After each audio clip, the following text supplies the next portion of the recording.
My name is Suzanne Turner and I'm the curator here at the Museum of Classical Archaeology. And today we are in our light and airy cast gallery, which is full of plaster casts of classical sculpture. But we're not going to be talking about these today, no. Instead, we're going to be talking about the things in this box. This box is full of ancient objects which came to the museum at the end of last year. So even while the pandemic was raging, museum business continued apace. So this is a new acquisition. It has been sort of preliminarily processed.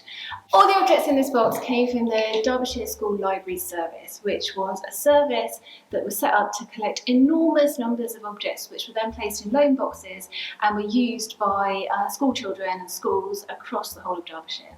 They began collecting in the 1930s and continued collecting through into the 1960s and 70s. And the collection was used really well until the curriculums changed in the 1980s, when there was less need for loan boxes like this and the collection was mothballed.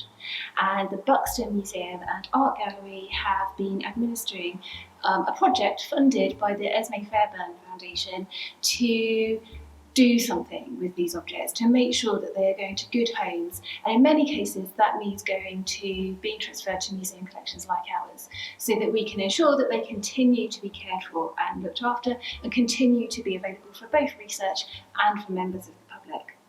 So that's the spiel about these objects. What we're going to do now is we're going to unbox them. We're going to get them out. They're still in all the packaging that they came in. They have been processed in a sort of preliminary form. They've been given individual numbers so that we can identify them all. And we're going to explore what we've got in this box.